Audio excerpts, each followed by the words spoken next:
আসসালামু আলাইকুম সুপ্রিয় ক্যান্ডিডেটস বৃন্দ, কেমন আছেন? লাইভ এমসিকিউ পরিবারের পক্ষ থেকে আপনাদেরকে সুস্বাগত জানাচ্ছি আজকের সেশনে, অর্থাৎ আপনাদের বিষয়ভিত্তিক ৪৯তম স্পেশাল বিসিএস এর বিষয়ভিত্তিক প্রস্তুতির অংশ হিসেবে ব্যবস্থাপনার পার্টটি নিয়ে আমি আছি আপনাদের সাথে। যথারীতি আমার পরিচয় আপনারা স্ক্রিনে দেখতে পাচ্ছেন। আমি গোলাম কিবরিয়া খন্দকার, সহকারী অধ্যাপক ব্যবস্থাপনা, কুমিল্লা ভিক্টোরিয়া সরকারি কলেজ কুমিল্লা। আমি ২৭তম বিসিএস এর একজন কর্মকর্তা। আজকে আমাদের লেকচার 11 এর পার্ট 2, লেকচার 11B, যেটাকে আমরা হয়তো বলতে পারি লিডিং, যার মধ্যে আছে মোটিভেশন অ্যান্ড কমিউনিকেশনটা নিয়ে আমরা সাজিয়েছি। ক্লাস ওভারভিউটা যদি আপনারা দেখেন, আমরা motivation and motivators, various motivation theories and application, two way communication. কিন্তু এখানে যে তিনটা শুধুমাত্র টপিক, কিন্তু এগুলো সাব টপিকস হচ্ছে অসংখ্য। তাও আমরা চেষ্টা করেছি যতটুকু সম্ভব আপনাদেরকে সীমিত সাধ্যের মধ্যে দেওয়ার। হ্যাঁ, সুপ্রিয় পরীক্ষার্থীবৃন্দ, মোটিভেশন কি? প্রেরণা। বাংলায় আমরা বলি এটাকে প্রেরণা। একটা দেখতে পাচ্ছেন, ছবি দেখতে পাচ্ছেন আপনারা, যেখানে আপনারা যদি দেখেন, এখানে দেখা যাচ্ছে অর্থাৎ গোল লক্ষ্যের জন্য attitude change, success, performance, support, idea, অনেক কিছু মনে করেন যে মিলে এখানে মোটিভেশন। যদি আমরা একদম সহজ সরল কথা বলি, মোটিভেশন কি? আমরা বলি যে কর্মীদেরকে কাজ সম্পাদনের জন্য উৎসাহিত করার যে প্রক্রিয়া, সেটাকে বলা হচ্ছে মোটিভেশন। তাহলে মোটিভেশনটা একটা প্রক্রিয়া। কিসের প্রক্রিয়া? কর্মীদেরকে কাজে উৎসাহিত করার প্রক্রিয়া। এখন যা দিলে সে কাজ করবে, সেটাই কি মোটিভেশন। দেখি আমরা, যে প্রক্রিয়া প্রতিষ্ঠানের উদ্দেশ্য অর্জনের জন্য কর্মীদেরকে তাদের কার্যক্ষমতার পূর্ণ ব্যবহারের লক্ষ্যে অনুপ্রাণিত, উৎসাহিত, পরিচিত করা হয়, তাকে প্রেরণা বলে। আমরা এখন একটু বিস্তারিতভাবে যাচ্ছি। প্রেরণা অর্থাৎ প্রেরণা হলো এমন একটি অভ্যন্তরীণ বা বাহ্যিক প্রক্রিয়া। তার মানে প্রেরণাটা অভ্যন্তরীণ প্রক্রিয়া হতে পারে, বাহ্যিক প্রক্রিয়া হতে পারে, যা ব্যক্তিকে নির্দিষ্ট লক্ষ্য অর্জনের জন্য উদ্দীপ্ত করে ও কর্মে প্রবৃত্ত করে। এটি কর্মীর মধ্যে কাজ করার আগ্রহ, উদ্যম ও অঙ্গীকার সৃষ্টি করে। ব্যবস্থাপনার প্রেরণা অত্যন্ত গুরুত্বপূর্ণ, কারণ এটি কর্মক্ষমতা ও উৎপাদনশীলতা বৃদ্ধিতে সরাসরি ভূমিকা রাখে। আমরা যদি একটা উদাহরণ দেই, সেখানে এটা হচ্ছে অর্থনৈতিক প্রেরণা। যেমন একটি কর্মচারী যদি জানে নির্দিষ্ট লক্ষ্য পূরণে তাকে বোনাস দেওয়া হবে, তবে সে আরও মনোযোগ সহকারে কাজ করে। যেমন সেলস টার্গেট পূরণ করলে তাকে ইনসেনটিভ দেওয়া হবে, তাহলে এই ইনসেনটিভ ঘোষণা করাটা, এটা হচ্ছে একটি প্রেরণা। এটা অর্জনের জন্য সে কাজ করবে। 2, সামাজিক স্বীকৃতি। কোনো কর্মী যদি জানে তার ভালো কাজ অফিস মিটিংয়ে প্রশংসিত হবে, তবে সে ভালো কাজের প্রতি উৎসাহিত হবে। যেমন মাসের সেরা কর্মচারী অথবা খেলার ক্ষেত্রে ম্যান অব দি ম্যাচ, তাহলে সে খুব ভালোভাবে খেলবে, ভালোভাবে কাজ করবে। 3, উন্নয়ন ও পদোন্নতি।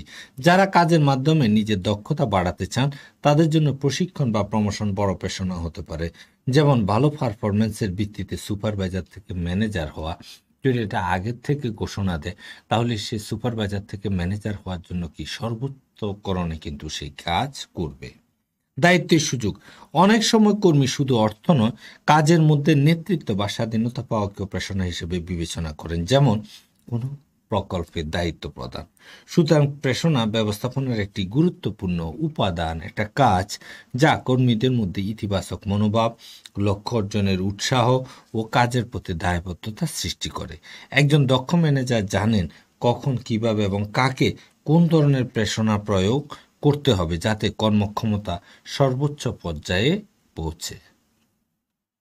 আমরা দেখি এই প্রেরণার বৈশিষ্ট্যসমূহ কি। Features of motivation. প্রেরণার বৈশিষ্ট্য হচ্ছে এটা একটা ইন্টারনাল ফোর্স, অর্থাৎ অভ্যন্তরীণ শক্তি। তাহলে প্রেরণা হলো একটি অভ্যন্তরীণ চালিকা শক্তি যা ব্যক্তি নিজেই অনুভব করে। এটা একটা ড্রাইভ, ইন্টারনাল একটা ফোর্স। এই শক্তি, এটা একটা রিইনফোর্সমেন্টও বলি আমরা, এই শক্তি তাকে লক্ষ্য অর্জনের পথে এগিয়ে নিয়ে যায়। যেমন আত্ম উন্নয়ন বা স্বপ্ন পূরণের আকাঙ্ক্ষা। কারো ভিতরে যদি আপনি এটা ইন্ট্রিনসিক ঢুকিয়ে দিতে পারেন যে তুমি যদি 2টা বছর যদি চেষ্টা করো, অথবা 1 বছর যদি তুমি চেষ্টা করো, জান প্রাণ দিয়ে পড়ো, তাহলে তুমি বিসিএস ক্যাডার হয়ে যেতে পারে। তাহলে ওই যে আপনি যে কথাটা বললেন, তার যে একটা অর্জনের আকাঙ্ক্ষা, এটা হচ্ছে তার প্রেরণা হিসেবে কাজ করবে, তাকে লক্ষ্য অর্জনের জন্য কিন্তু পাগলা ঘোড়ার মতো দৌড়াবে। এটাকেই কিন্তু যে এপিজে আব্দুল কালাম কিন্তু বলেছে, স্বপ্ন তো সেটা নয় যেটা মানুষ ঘুমিয়ে দেখে, বরং স্বপ্ন তো হচ্ছে যে সেটা যেটা অর্জনের আকাঙ্ক্ষা মানুষকে ঘুমাতে দেয় না। তার মানে ওইটাকে যদি ভিতরে সেট করে দেয়া যায়, তাহলে সে আর ঘুমাবে না, কারণ সে স্বপ্ন অর্জন না হওয়া পর্যন্ত সে আর ঘুমাবে না। 2, গন্তব্যের দিকে পরিচালিত, গোল ওরিয়েন্টেড, অর্থাৎ প্রেরণা ব্যক্তিকে নির্দিষ্ট লক্ষ্য বা উদ্দেশ্যের দিকে পরিচালিত করে। কাজের ফলাফল যদি লক্ষ্য অর্জনে সহায়ক হয়, তবে প্রেরণা আরও বৃদ্ধি পায়। যেমন বেতন বৃদ্ধির লক্ষ্যে কঠোর পরিশ্রম করে কর্মীরা। 3, ব্যক্তিভেদে ভিন্ন, একই প্রেরণা সকলের জন্য সমানভাবে কাজ নাও করতে পারে। একজন অর্থমূল্যকে প্রেরণা ভাবতে পারে, আরেকজন কাজের স্বীকৃতিকে। সুতরাং ম্যানেজারকে ব্যক্তিভেদে উপযুক্ত প্রেরণা খুঁজে বের করতে হয়। তার মানে একজনকে আপনি টাকা দিলে সে কাজ করবে, আরেকজন টাকার জন্য কিন্তু কাজ নাও করতে পারে। তাহলে তাকে অন্য কিছু দিতে হবে, স্বীকৃতি দিতে হবে, মেডেল দিতে হবে, হ্যাঁ, অথবা প্রমোশন দিতে হবে, তাহলে সে কাজ করবে। চলমান প্রক্রিয়া বলা হচ্ছে, প্রেষণা একটি এককালীন বিষয় নয়, এটি ধারাবাহিক পরিচালনা করতে হয়। পরিবেশ, লক্ষ্য ও ব্যক্তির চাহিদা অনুযায়ী প্রেষণার ধরনও পরিবর্তিত হয়। যেমন নতুন কর্মীর জন্য প্রশিক্ষণ প্রেষণা হতে পারে, কিন্তু অভিজ্ঞতার জন্য প্রেষণা মানে বেতন বৃদ্ধিটা কিন্তু কি তার প্রেষণা নাও হতে পারে। তাদেরকে পদোন্নতি দিলে হয়তো তারা প্রণোদিত হবে। আচরণ পরিবর্তনের সহায়ক বলছে, সঠিক প্রেষণা কর্মীর আচরণকে পরিবর্তন করে, ইতিবাচক করে তোলে। এটি তাকে দায়িত্ববান, সময়ানুবর্তী ও লক্ষ্যভিত্তিক করে। যেমন সময়মতো কাজ জমা দিলে পুরস্কার পাওয়ার নিয়ম চালু করা। 6, মানসিক চাহিদা পূরণের সহায়ক, প্রেষণা শুধু আর্থিক নয়, মনস্তাত্ত্বিক চাহিদাও পূরণ করে। স্বীকৃতি, প্রশংসা ও মর্যাদা মানুষের অভ্যন্তরীণ তৃপ্তি দেয়, যেমন প্রকাশ্য কর্মীর প্রশংসা করে। 7, উৎপাদনশীলতা বাড়ায়, যখন কর্মীরা প্রেষিত হন তখন তারা আরও উৎসাহ নিয়ে কাজ করেন, ফলে প্রতিষ্ঠানের উৎপাদনশীলতা ও কর্মদক্ষতা বাড়ে। এটি প্রতিষ্ঠানের লাভ বৃদ্ধিতেও কি সহায়ক। 8, ইতিবাচক কাজের পরিবেশ তৈরি, অর্থাৎ প্রেষণাদান কর্মক্ষেত্রে একটি সহানুভূতিশীল ও ইতিবাচক পরিবেশ সৃষ্টি করে। এটি দলীয় কাজকে উৎসাহিত করে এবং কর্মীদের মধ্যে সহযোগিতা বাড়ায়। যেমন টিম টার্গেট পূরণে সম্মিলিত পুরস্কার দেওয়া, অর্থাৎ একটা টিম করে দিয়ে যদি তাকে বলা হয় যে যদি আপনারা ইয়েটা হয়, এটা তো যেমন খেলার ক্ষেত্রে দেয়, 11 জনে কিন্তু প্রাইজ মানি পায়, বা 12 জন, 13 জন, 14 জন, যতজন দলে থাকে, যদি তারা কি হয়, চ্যাম্পিয়ন হয়। উপসংহারে যদি আমরা যাই, প্রেষণা বৈশিষ্ট্যসমূহ একটি সংগঠনের কর্মক্ষমতা, মানব সম্পদ ব্যবস্থাপনা এবং লক্ষ্য অর্জনের পথে গুরুত্বপূর্ণ প্রভাব ফেলে। একজন দক্ষ ব্যবস্থাপক এইসব বৈশিষ্ট্য বুঝে কর্মীদের কার্যকরভাবে প্রেষণা দিয়ে তাদের সামর্থ্যের সর্বোচ্চ ব্যবহার নিশ্চিত করতে পারেন। আমরা এবার যদি দেখি, মোটিভেশন একটা প্রসেস আছে, প্রেষণার যে প্রেষণার প্রক্রিয়াটা কিভাবে, খেয়াল করে দেখেন। বলছে প্রেষণার প্রক্রিয়াটা সম্পাদন হয় কি, অর্থাৎ কর্মী আগে অনুভব করে, তার মধ্যে একটা তৈরি হয়, আমার কি যেন নাই, কি যেন নাই, কি যেন নাই। এটাকে বলা হচ্ছে প্রয়োজন অনুভব, অর্থাৎ তার মধ্যে এটা একটা হয়। এরপরে অর্থাৎ সে একটা তৈরি করে, তার মধ্যে আছে মানে যে মানে যে সে চায়, অর্থাৎ তার মধ্যে অভাব বোধ হচ্ছে, এই অভাব থেকে তার মধ্যে এক ধরনের অনুপ্রেরণা তৈরি হয়, অনুপ্রেরণা বা চাপ, এটাকে আমরা বলি ড্রাইভ। এরপরে সে একটা গোল সেট করে, কি পাইলে সে খুশি হবে, এটা হচ্ছে গোল সেটিং। তারপরে হচ্ছে যে সে সেটার জন্য লক্ষ্যাভিমুখী কিছু আচরণ করে, তারপরে তার লক্ষ্য অর্জন হয়, অর্থাৎ টার্গেট রিসিভ। এরপরে হচ্ছে চাহিদা পূরণ, অর্থাৎ স্যাটিসফ্যাকশন। যদি আমরা এটাকে, অর্থাৎ এই কাজগুলোই হচ্ছে যে কি প্রেষণা প্রক্রিয়া। এবং এটাকে যদি আমরা একটু ব্যাখ্যা করি, তাহলে দেখেন, প্রথমে হচ্ছে প্রয়োজন অনুভব, কি রিকগনিশন অফ নিড, প্রয়োজন। প্রেষণার সূচনা হয় কোনো অভাব বা চাহিদা অনুভব থেকে, অর্থাৎ উদাহরণ হচ্ছে ক্ষুধা, পদোন্নতির আকাঙ্ক্ষা, অর্থের চাহিদা। এই চাহিদা ব্যক্তি মনে এক ধরনের অভ্যন্তরীণ চাপ তৈরি করে, অর্থাৎ সে বলে 12 বছর ধরে একটা পদের মধ্যে আছি, 12 বছর কোনো প্রমোশন নাই, জুনিয়র যারা আসছে তারা যে এই পদে চাকরি করে, আমিও সারাক্ষণ কিন্তু এটা তৈরি হয়। এখন কি সে কি আর মনোযোগ দিয়ে কাজ করতে পারবে না। তাহলে তার মধ্যে একটা অভাব তৈরি হয়ে গেছে। এই অভাব পূরণ না হওয়া পর্যন্ত সে কি আর শান্তিপূর্ণভাবে আগের মতো ভালোভাবে কাজ করতে পারবে না, কোয়ালিটি কাজ করতে পারবে না।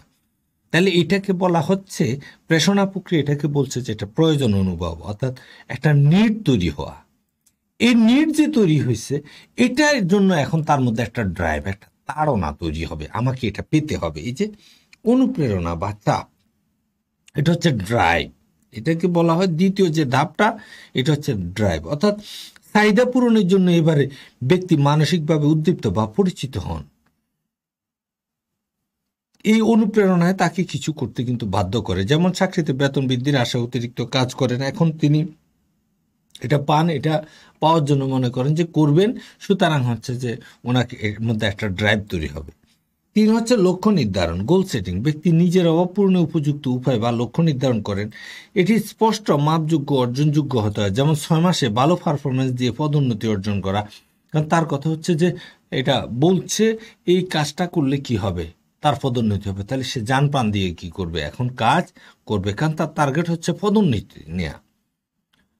4 হচ্ছে আচরণ বা কর্ম, অর্থাৎ বিহেভিয়ার, অ্যাকশন। এখন কাজে যাবে সে, অর্থাৎ সে নির্ধারিত লক্ষ্যে পৌঁছতে ব্যক্তি প্রয়োজনীয় কাজ শুরু করেন। এই আচরণে পেশনার বাস্তব প্রতিফলন। যেমন তিনি সময় মতো অফিসে আসতেছেন, নির্দিষ্ট কাজ সম্পন্ন করতেছেন, এবং হচ্ছে যে কি নিজেকে দেখাচ্ছেন প্রতিষ্ঠানের জন্য, উনি জান প্রাণ দিচ্ছেন, কারণ ওনার টার্গেট কিন্তু হচ্ছে যে কি নেয়া, একটা পদোন্নতি নেয়া, পদোন্নতির আকাঙ্ক্ষায় কিন্তু উনি এই কাজগুলো করছেন। 5 হচ্ছে লক্ষ্য অর্জন। এবারে দেখা যাবে যে কর্মফল অনুযায়ী ব্যক্তি তার নির্ধারিত লক্ষ্য অর্জন করেন। লক্ষ্য অর্জনের সাফল্য তার পেশনার ইতিবাচক ফল, যেমন কাঙ্ক্ষিত বোনাস বা স্বীকৃতি লাভ, অথবা হচ্ছে পদোন্নতি। অর্থাৎ তিনি 6 মাস পরে কি পেয়ে গেলেন, পদোন্নতি পেয়ে গেলেন। এবারে হচ্ছে বলছে চাহিদা পূরণ বা তৃপ্তি, অর্থাৎ লক্ষ্য অর্জনের মাধ্যমে অভাব বা চাহিদা পূরণ হয়, ব্যক্তি মানসিকভাবে সন্তুষ্টি লাভ করেন। এই তৃপ্তি ভবিষ্যতে নতুন চাহিদা সৃষ্টি করে, আবার নতুন প্রেরণা তৈরি করে। তার মানে হচ্ছে যে কি এখন একটা চাহিদা হলো, তার মানে কি হলো, ও প্রথমেই শুরু করছে তাকে প্রেরণা তৈরি হলো কিভাবে, তার একটা স্বপ্ন তৈরি হয়েছে তাকে পদোন্নতি নিতে হবে, পদোন্নতির জন্য তাকে তার মধ্যে একটা ড্রাইভ তৈরি হলো, ড্রাইভের পরে তার অ্যাকশন তৈরি হলো, তারপরে হচ্ছে গোল অ্যাচিভমেন্ট হলো, এবং সর্বশেষে নিড স্যাটিসফ্যাকশন। এভাবে হচ্ছে যে কি আমাদের এই প্রেরণার একটা প্রক্রিয়া কিন্তু কি সম্পন্ন হয়। Importance of motivation in management, ব্যবস্থাপনার প্রেরণার গুরুত্ব যদি আমরা যাই, 1 নম্বরে বলছে যে কর্মীদের উৎপাদনশীলতা বাড়ায়, ইনক্রিজেস প্রোডাক্টিভিটি। অর্থাৎ প্রেরণা কর্মীদের কর্মক্ষমতা, উৎপাদনশীলতা বাড়াতে সাহায্য করে। যত বেশি প্রেষিত কর্মী, তত বেশি কাজের মান ও গতি। এটি প্রতিষ্ঠানকে লক্ষ্য অর্জনে সহায়তা করে। 2, সন্তুষ্টি ও কর্মশক্তি গড়ে তোলে। উপযুক্ত প্রেরণা কর্মীদের মনোবল, আত্মতুষ্টি বাড়ায়, তারা নিজেদের কাজে আনন্দ খুঁজে পান, ফলে চাকরির প্রতি তারা কি করেন, উৎসাহ বৃদ্ধি পায়। 3, কর্মী ধরে রাখে। প্রেষিত কর্মীরা প্রতিষ্ঠানে দীর্ঘদিন কাজ করতে আগ্রহী হন, তারা চাকরি পরিবর্তনের চিন্তা কম করেন, ফলে নতুন কর্মী নিয়োগের সময় ও খরচ সাশ্রয় হয়। 4, সুদৃঢ় নেতৃত্ব গড়ে তোলে। খেয়াল করেন, অর্থাৎ প্রেরণা কর্মীদের মধ্যে আস্থা, দায়িত্ববোধ ও নেতৃত্বের গুণাবলী গড়ে তোলে, তারা ভবিষ্যতের নেতৃস্থানীয় ব্যক্তি হয়ে ওঠেন। এটি প্রতিষ্ঠানের দীর্ঘমেয়াদী সাফল্যের ভিত্তি গড়ে দেয়। 5, উদ্ভাবন ও সৃজনশীলতা বাড়ায়। অর্থাৎ প্রেরণা পেলে কর্মীরা নতুন আইডিয়া ও সমাধান নিয়ে আসে, তারা সমস্যা মোকাবেলায় আগ্রহী হয়, ফলে প্রতিষ্ঠানের সৃজনশীলতা, উদ্ভাবনী কার্যক্রম বৃদ্ধি পায়। 6, চাকরি সম্পর্কিত চাপ কমা। অর্থাৎ প্রেষিত কর্মীরা তাদের কাজের প্রতি ইতিবাচক মনোভাব রাখেন, ফলে কাজের চাপ বা হতাশা কমে যায়, এটি মানসিক স্বাস্থ্যেরও কি উন্নয়ন ঘটায়। 7, দলীয় কাজের মান উন্নয়ন করে। অর্থাৎ প্রেরণা কর্মীদের মধ্যে সহযোগিতা ও দলীয় মনোভাব তৈরি করে, ফলে দলগতভাবে কাজের গুণগত মান বাড়ে, এটি টিম ওয়ার্ক উন্নয়নে কি গুরুত্বপূর্ণ ভূমিকা রাখে। আর প্রতিষ্ঠানের লক্ষ্য অর্জনে সহায়ক। অর্থাৎ যখন কর্মীরা প্রেষিত হন, তখন তারা ব্যক্তিগত লক্ষ্যকে প্রতিষ্ঠানের লক্ষ্যের সাথে সংযুক্ত করেন, ফলে সম্মিলিত প্রচেষ্টায় প্রতিষ্ঠানের উদ্দেশ্য সহজে পূরণ হয়, এটি প্রতিষ্ঠানের সাফল্য নিশ্চিত করে। সুতরাং পরিশেষে আমরা বলতে পারি, প্রেরণা শুধু ব্যক্তিকে উদ্দীপ্ত করেই না, বরং প্রতিষ্ঠানের সামগ্রিক উন্নয়নের চালিকা শক্তি হিসেবে কাজ করে। অর্থাৎ সঠিক প্রেরণা ব্যবস্থাপনার অন্যতম কার্যকর উপাদান। আমরা যদি দেখি, এখন দেখি যে আমরা প্রেরণার শ্রেণী বিভাগ, অর্থাৎ প্রেরণা আসলে যে কত ধরনের আছে। তাহলে প্রেরণাকে মূলত 2টি প্রধান শ্রেণীতে ভাগ করা যায়। কয়টা শ্রেণীতে? 2টি। একটা হচ্ছে ইন্ট্রিনসিক মোটিভেশন অর্থাৎ আভ্যন্তরীণ প্রেরণা, আর একটা হচ্ছে এক্সট্রিনসিক মোটিভেশন যেটাকে বলা হচ্ছে বাহ্যিক প্রেরণা। তাহলে ইন্ট্রিনসিক মোটিভেশন কোনটা? দেখুন, আভ্যন্তরীণ প্রেরণা অর্থাৎ এটি ব্যক্তির নিজের ভিতর থেকে আসে। তার মানে যে প্রেরণা ভিতর থেকে আসে এটা হচ্ছে ইন্ট্রিনসিক, আর যে প্রেরণা বাইরের থেকে আসে সেটা হচ্ছে এক্সট্রিনসিক অর্থাৎ বাহ্যিক। অর্থাৎ কোনো বাহ্যিক পুরস্কার ছাড়াই কর্মী যখন নিজের ইচ্ছা, আগ্রহ, দায়িত্ববোধ ও আত্মতুষ্টি থেকে কাজ করেন সেটি আভ্যন্তরীণ প্রেরণা। যেমন কেউ শেখার আনন্দ থেকে কি করে কাজ করে, দায়িত্ব পালনে আত্মতৃপ্তি, মানে তার ভ্যালুজ হচ্ছে যে আমাকে কাজ করতে হবে চাকরিটা, আর নিজের দক্ষতা প্রমাণের আকাঙ্ক্ষা, সে নিজেকে মনে করছে দক্ষ হিসেবে প্রমাণ করতে চায়, সেজন্য ভালোভাবে কাজ করে। ঠিক আছে, উদাহরণ হচ্ছে কোনো কর্মী যখন কাজ শেষ করে মানসিক শান্তি পান বা দক্ষতা বাড়ানোর জন্য নিজের আগ্রহে প্রশিক্ষণ নেন, তখন তিনি আভ্যন্তরীণভাবে প্রেষিত, মানে এটা হচ্ছে উনাকে আরোপিত করা হচ্ছে না, কেউ বাধ্য করছে না, অর্থাৎ উনি নিজে নিজে কিন্তু যে কি এটা হচ্ছে, ওই যে বললাম না যে স্বপ্ন তো সেটা নয় যেটা মানুষ ঘুমিয়ে দেখে, বরং স্বপ্ন হচ্ছে সেটা যেটা অর্জনের আকাঙ্ক্ষা মানুষকে কি ঘুমাতে দেয় না।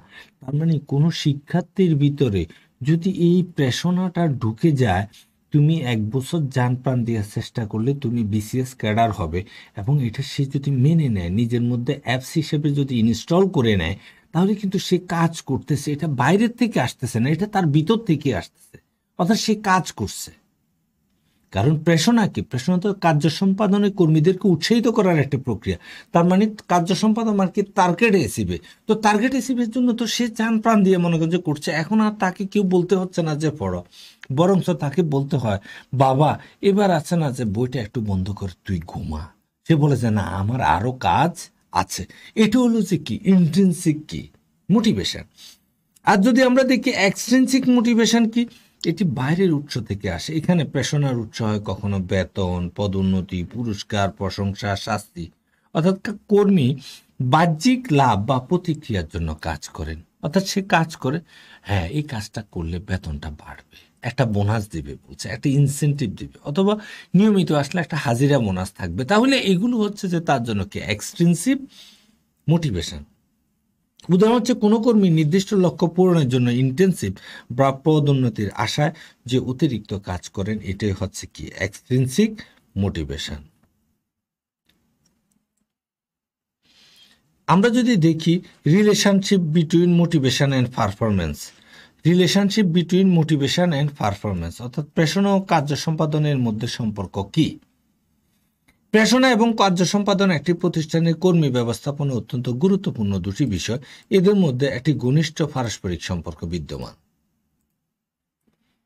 কার্য সম্পাদন পারফরমেন্স, তার মানে আপনি খেয়াল করে দেখেন, কারো যদি প্রেষণা মানে তো কার্য সম্পাদনে উৎসাহিত করা, আর কেউ যদি কাজ সম্পাদনে যদি উৎসাহিত হয় তাহলে তার পারফরমেন্স কি ভালো হবে, এটাই তো স্বাভাবিক। তাহলে প্রেষণা এবং কার্য সম্পাদনের মধ্যে একটা কি আছে? সম্পর্ক আছে। আর প্রেষণা এবং কার্য সম্পাদন একটি প্রতিষ্ঠানে কর্মী ব্যবস্থাপনা অত্যন্ত গুরুত্বপূর্ণ দুটি বিষয়। এদের মধ্যে একটি ঘনিষ্ঠ পারস্পরিক সম্পর্ক বিদ্যমান। আমরা দেখি এটা কি বলছে, বলছে প্রেষণা কর্মদক্ষতার চালিকা শক্তি, অর্থাৎ একজন কর্মী যত বেশি প্রেষণা পায় সে তত বেশি উদ্যম ও আগ্রহ নিয়ে কাজ করে। প্রেষিত কর্মীরা লক্ষ্য পূরণে যত্নবান হয়, যার ফলে তাদের কর্মদক্ষতা বাড়ে। 2. উৎপাদনশীলতা বৃদ্ধি, যখন কর্মীদের মধ্যে সন্তুষ্টি, দায়িত্ববোধ ও স্বীকৃতি থাকে তখন তারা অধিক উৎপাদনশীল হয়। প্রেষণা তাদের কাজের মান ও গতি বৃদ্ধি করে। 3. উদ্ভাবনী চিন্তা ও সমস্যা সমাধানে আগ্রহ, প্রেষিত কর্মীরা শুধুমাত্র নিয়মিত কাজ নয় বরং সমস্যা সমাধানে ও নতুন আইডিয়া দিতে আগ্রহী হয়। এতে কর্মক্ষমতা ও প্রতিষ্ঠানের উদ্ভাবনী ক্ষমতা বৃদ্ধি পায় বা বাড়ে।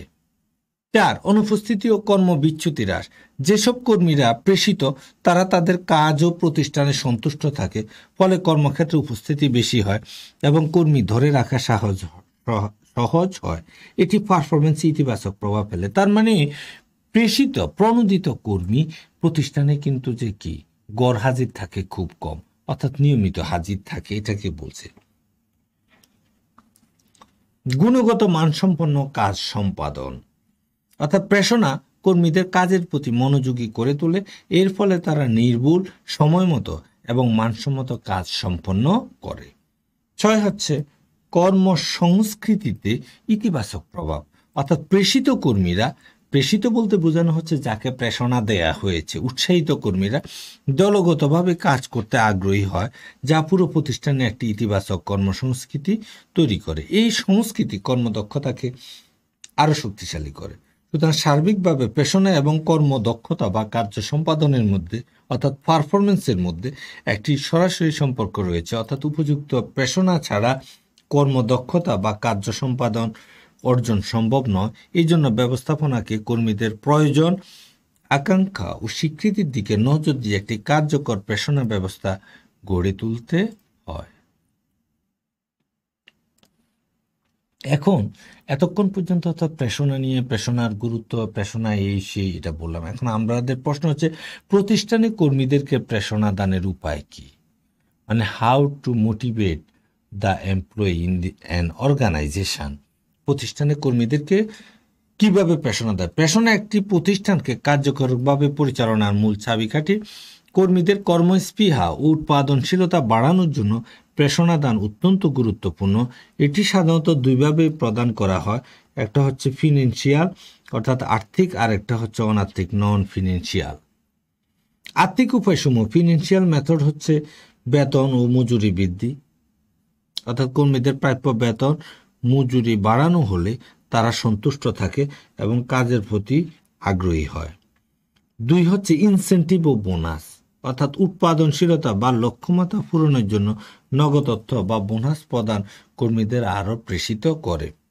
3 হচ্ছে ওভারটাইম ভাতা, অর্থাৎ নির্ধারিত সময়ের অতিরিক্ত কাজের জন্য ওভারটাইম ভাতা দিয়ে কর্মীদের শ্রমের মূল্যায়ন করা হয়, তাহলে কর্মীর পেশনা দেওয়া হয়। এগুলো হচ্ছে আর্থিক, ফিনান্সিয়াল, টাকা। প্রভিডেন্ট ফান্ড ও গ্র্যাচুইটি সুবিধা, দীর্ঘমেয়াদী আর্থিক নিরাপত্তা কর্মীদের মনোবল বাড়ায়। 5 চিকিৎসা ও বাসস্থান ভাতা, স্বাস্থ্যসেবা ও বাসস্থানের জন্য আর্থিক সহায়তা কর্মীদের কি পেশনা যোগায়। অনার্থিক উপায়সমূহ অর্থাৎ নন ফিনান্সিয়াল মেথড যদি আমরা দেখি, সেটা হচ্ছে যেটার সাথে কর্মীদেরকে প্রণোদিত করে কিন্তু এখানে কোনো টাকার সংশ্লিষ্টতা নাই। তাহলে 1 নম্বরে হচ্ছে স্বীকৃতি ও প্রশংসা, অর্থাৎ কর্মীদের কাজের স্বীকৃতি ও প্রকাশ্য প্রশংসা আত্মবিশ্বাস বাড়ায়। 2 পদোন্নতি ও উন্নয়ন সুযোগ, যোগ্যতা অনুযায়ী পদোন্নতি দেওয়া কর্মীদের দীর্ঘমেয়াদে প্রতিষ্ঠানের প্রতি আগ্রহী করে তোলে। 3 প্রশিক্ষণ ও দক্ষতা উন্নয়ন, অর্থাৎ প্রশিক্ষণের মাধ্যমে কর্মীদের দক্ষতা বাড়িয়ে আত্মবিশ্বাস গড়ে তোলা যায়। 4 কাজের স্বাধীনতা, অর্থাৎ নিজস্ব মতামত ও সিদ্ধান্ত নেওয়ার সুযোগ দিলে কর্মীরা দায়িত্ববোধে উদ্বুদ্ধ হয়। 5 নিরাপদ ও স্বাস্থ্যকর পরিবেশ, মনে রাখতে হবে যে পরিবেশে কর্মীরা কাজ করে সেই পরিবেশটা যদি নিরাপদ হয় এবং হাইজিন হয় তাহলে তারা কিন্তু কাজ করতে উৎসাহিত বোধ করে। এবং এই জন্যই কিন্তু আধুনিক যে অফিস আদালতগুলো সেখানে সুন্দর করে এসি, সুন্দর মনে করেন যে টেবিল, ডেস্ক, বসার জন্য সুন্দর সোফা, ভালো মনে করেন যে চেয়ার অথবা ক্যান্টিনের ব্যবস্থা, এই কাজগুলো কিন্তু করে রাখছে। এগুলোতে কিন্তু আর্থিকভাবে একজন কর্মী লাভবান হন না, কিন্তু হচ্ছে উনি মানসিকভাবে একটা সন্তুষ্টি পান যেটা তার ভিতরে কাজ করার উৎসাহ যোগায়। তাহলে আমরা দেখতে পাচ্ছি যে অনার্থিক উপায় সমূহ যদি আমরা দেখি, অর্থাৎ স্বীকৃতি ও প্রশংসা, পদোন্নতি উন্নয়নের সুযোগ, প্রশিক্ষণ ও দক্ষতা উন্নয়ন, কাজের স্বাধীনতা, নিরাপদ ও স্বাস্থ্যকর কর্মপরিবেশ, এগুলো যদি দেওয়া হয় এগুলো হচ্ছে অনার্থিক উপায়। এবং এই নন ফিনান্সিয়াল মেথডের মাধ্যমেও কিন্তু কর্মীদেরকে কাজের প্রতি উৎসাহিত করা সম্ভব। এবারে হচ্ছে যে আমাদের আসলে যে টপিকস বা সিলেবাসের মধ্যে হচ্ছে ভেরিয়াস মোটিভেশন অ্যাপ্রোচ, অর্থাৎ মোটিভেশনের বিভিন্ন ধরনের অ্যাপ্রোচসমূহ, তত্ত্বসমূহ। তার মধ্যে প্রথম যে তত্ত্বটা নিয়ে আমরা আলোচনা করব সেটা হচ্ছে McGregor's theory X and theory Y, অর্থাৎ ম্যাকগ্রেগরের থিওরি এক্স ও থিওরি ওয়াই। তাহলে থিওরি এক্স এবং এক্স থিওরি ওয়াই থিওরি, এটা বারবার শুনবেন, এটা কি দিয়েছে? এটা দিয়েছে ডগলাস ম্যাকগ্রেগর।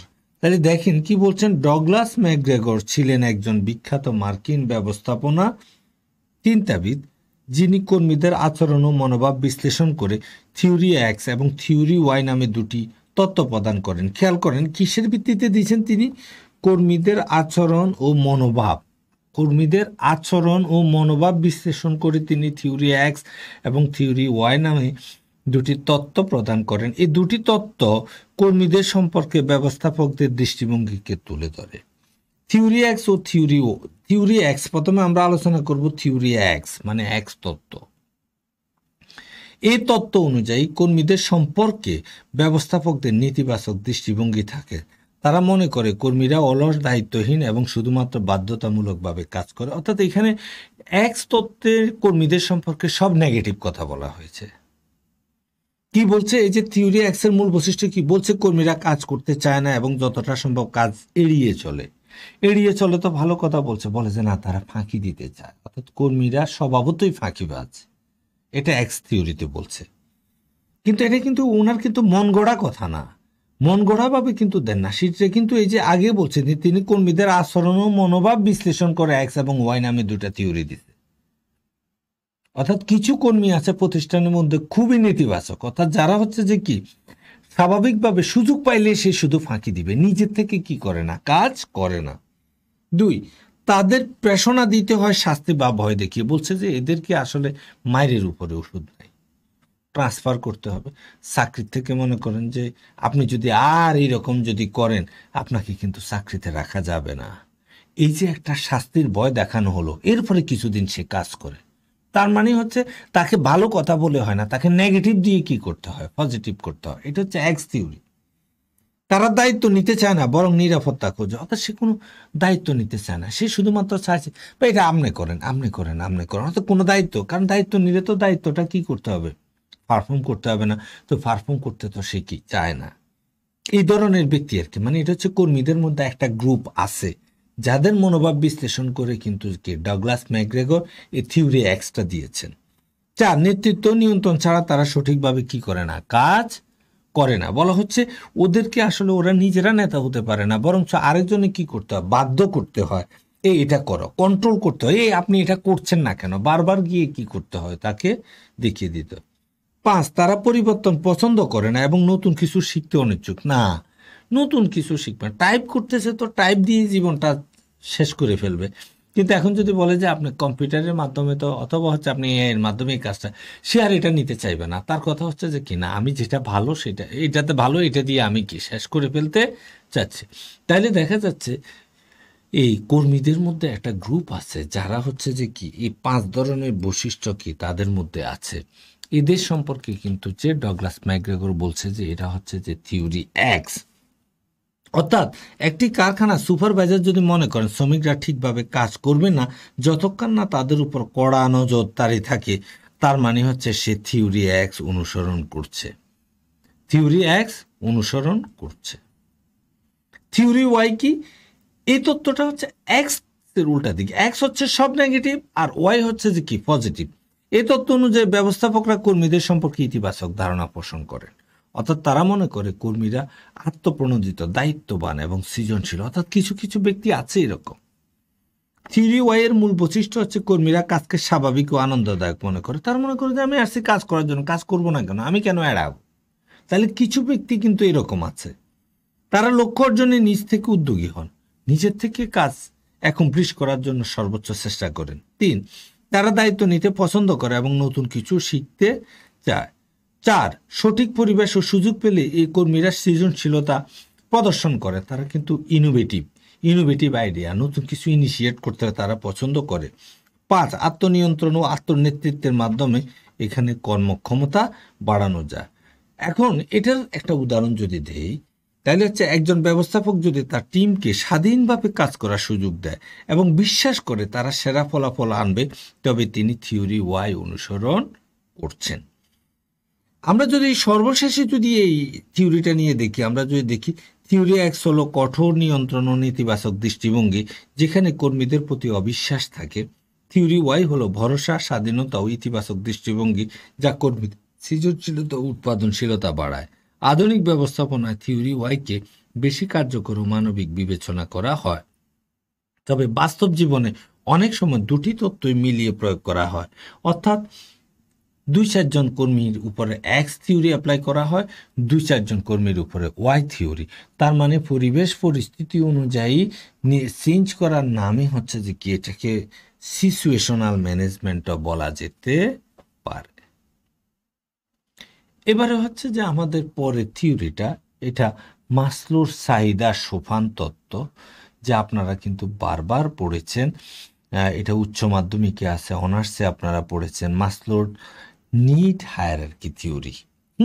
আমরা দেখি মাসলোর চাহিদা সোপান তত্ত্ব, এই তত্ত্বটি প্রস্তাব করেন মার্কিন মনোবিজ্ঞানী আব্রাহাম মাসলো 1943 সালে। কতগুলো প্রশ্ন দেখেন, আব্রাহাম মাসলো কত সালে এই তত্ত্ব দিয়েছে? 1943।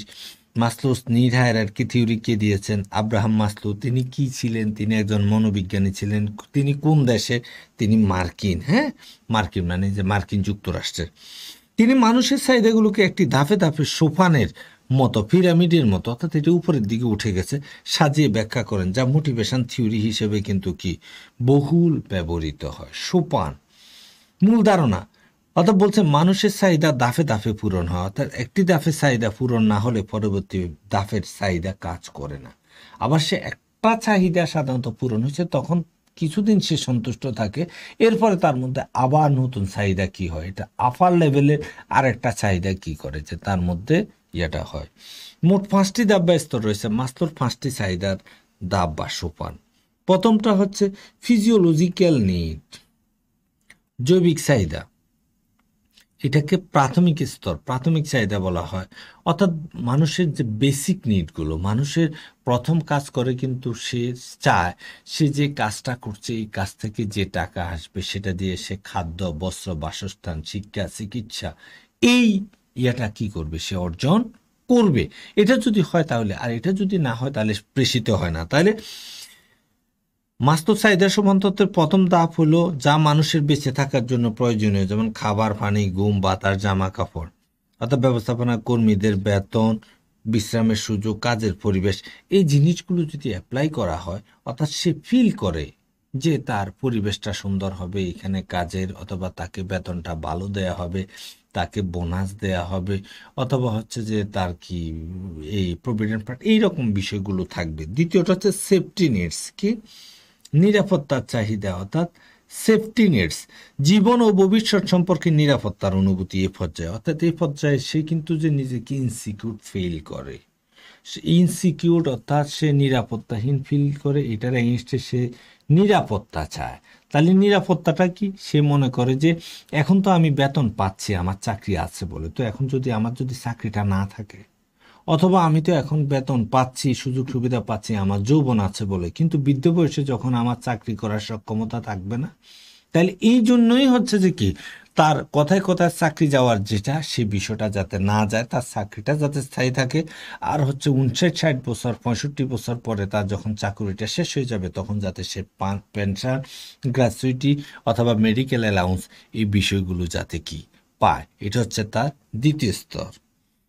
দেখুন আপনারা একটা কিন্তু যে এখানে এই একটা দেখছেন, যে খেয়াল করে দেখেন, এই যে এটা একটা পিরামিড আকারে, পিরামিডের মতো, যেটা physiological needs, safety and security আছে, love and belonging, self esteem, self actualization, সেটা। এবং বলা হচ্ছে মানুষের চাহিদাগুলো নিচের দিকে বেশি।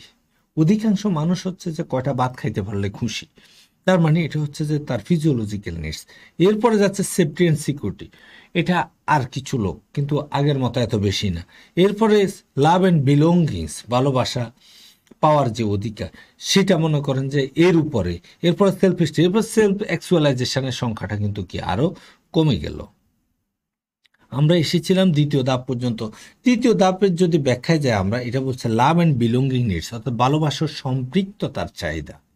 এই পর্যায়ে দেখা যাচ্ছে তার খাদ্য, বস্ত্র, বাসস্থান, শিক্ষা, চিকিৎসা এবং নিরাপত্তার অধিকার হয়ে গেছে, ফিল আপ হয়ে গেছে।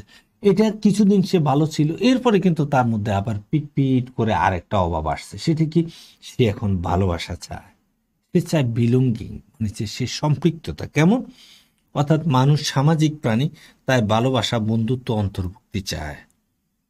উদাহরণ হিসেবে তার পরিবার, বন্ধু, টিম ওয়ার্ক, সহকর্মীর বন্ধন বা টিম স্পিরিট, অথবা হচ্ছে যে কি বিভিন্ন জায়গায় মনে করেন যে আপনার সে কিন্তু যেটা চায়, সে ভালোবাসা চায়, সে হচ্ছে যে মনে করেন যে আত্মীয় স্বজনকে একটা গিফট দিতে চায়, অথবা হচ্ছে যে স্থানীয় মসজিদ মন্দিরে মনে করেন যে কি একটা এসি দিতে চায়, যাতে সবাই বলবে মারহাবা মারহাবা, হ্যাঁ সে পারতেছে।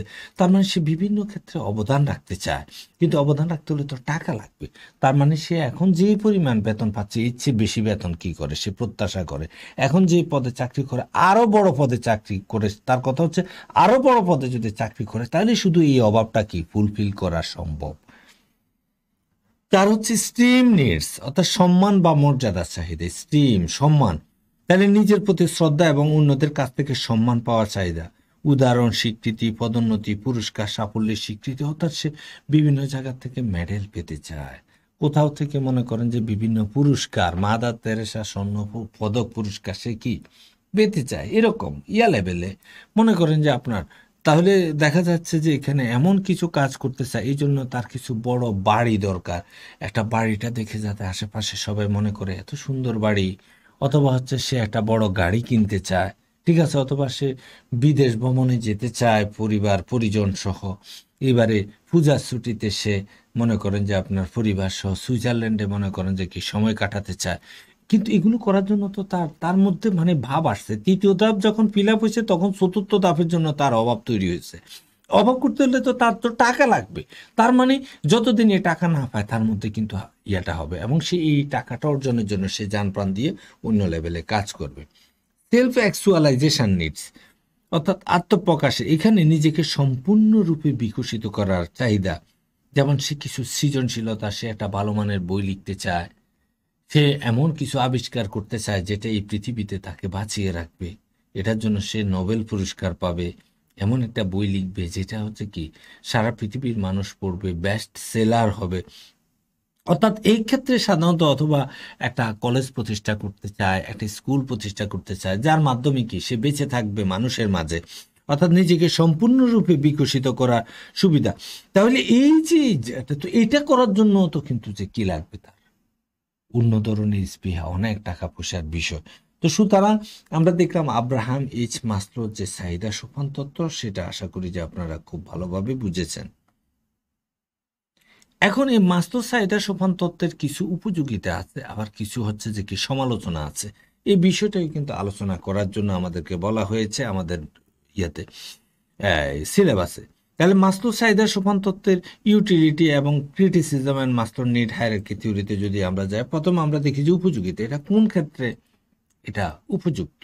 এক, মানবিক দৃষ্টিভঙ্গির প্রবর্তন, অর্থাৎ মাসলোর মানুষের চাহিদাকে ধাপে ধাপে ব্যাখ্যা করে দেখিয়েছেন যে কেবল টাকা নয় বরং নিরাপত্তা, সম্মান, ভালোবাসা ইত্যাদিও কর্মীদের পেশনায় ভূমিকা রাখে। এতে কর্মী পরিচালনায় মানবিকতা এসেছে। আবার বলছে দুই, বলছে কর্মীদের চাহিদা বুঝে ব্যবস্থাপনা পরিকল্পনা, অর্থাৎ এই তথ্য ব্যবস্থাপকদের সাহায্য করে বুঝতে যে একজন কর্মী কোন স্তরে অবস্থান করছে এবং কিভাবে তাকে অনুপ্রাণিত করা যাবে। তিন, পেশনা নীতির ভিত্তি, আধুনিক অনেক পেশনা তত্ত্ব কৌশলের ভিত্তি কিন্তু এই মাসলো চাহিদা সোপান তত্ত্ব, যেমন হার্জবার্গের টু ফ্যাক্টর থিওরি অথবা আল্ডারফার্সের ইআরজি থিওরি, এটা কিন্তু এই মাসলো চাহিদা সোপান তত্ত্বকে বেস করে করা হয়েছে। চার, নেতৃত্ব মানব সম্পদ ব্যবস্থাপনায় সহায়ক, নেতৃত্ব প্রদর্শনী ও প্রশিক্ষণ, বিকাশ ও পেশনামূলক পরিকল্পনা এটি খুবই কার্যকর। পাঁচ, স্বীকৃতি ও পুরস্কারের গুরুত্ব দেখিয়েছে। এ তত্ত্বটি দেখায় যে কর্মীরা শুধু বেতন নয়, সম্মান ও স্বীকৃতিও চান, যা আধুনিক মানব সম্পদ ব্যবস্থাপনায় গুরুত্ব পায়। এখন এর উপযোগিতাটা আমরা দেখিয়েছি। এ পর্যায়ে হচ্ছে কিছু ক্রিটিসিজম অর্থাৎ সমালোচনা আছে। সমালোচনাটা কেমন? অর্থাৎ চাহিদার দাম সব সময় কঠোর নয়, অর্থাৎ সব মানুষ দাফে দাফে চাহিদা পূরণ করে না, অনেক সময় উচ্চ স্তরের চাহিদাও আগে কাজ করে। যেমন শিল্পীরা আত্মপ্রকাশের আগে নিরাপত্তার চিন্তা করেন না, এটা একটা মনে করেন যে সমালোচনা। বলছে যে মাসলো তো বলছে যে দাফে দাফে উনারা আসেন, 1 2 3 4 5 শীর্ষে, কিন্তু এখানে বলছে যেমন একজন শিল্পী সৃজনশীল, তার গাড়ি নাই বাড়ি নাই সমাজের মধ্যে ইয়ে নাই, কিন্তু সে সৃজনশীলতা এমন একটা গান গেয়ে সারা দেশে মনে করেন যে কি আউল কাউল লাগায় ফেললো, যে কিন্তু দেখা গেল যে তার কি পঞ্চমটা এসিভ হয়ে গেছে। তাহলে কি 1 2 3 4 কোনোটাই হয় না। তাহলে এটা হচ্ছে যে এটা এই তত্ত্বের একটা দুর্বলতা। 2, সাংস্কৃতিক পার্থক্য উপেক্ষা করা হয়েছে, অর্থাৎ পশ্চিমা দেশের মানুষ এবং উন্নয়নশীল দেশের মানুষের চাহিদা কিন্তু একরকম নয়, অর্থাৎ তত্ত্বটি মূলত পশ্চিমা মানসিকতা অনুযায়ী গঠিত হয়েছে। তার মানে বলা হচ্ছে যে এটা পৃথিবীর সকল দেশের মানুষের জন্য সমভাবে কি প্রযোজ্য না। 3, একাধিক চাহিদা একসাথে কাজ করে। বলছে যে তত্ত্বটি চাহিদাগুলোকে আলাদা স্তরে ভাগ করলেও বাস্তবে একাধিক চাহিদা একসাথে সক্রিয় থাকে, অর্থাৎ কারো ক্ষেত্রে কিন্তু একসাথে 3টাও হইতে পারে। 4, পরিমাপের অসুবিধা। এই চাহিদাগুলোর কোনটি পূরণ হয়েছে বা হচ্ছে না তা মাপার কিন্তু কোনো নির্দিষ্ট উপায় নেই।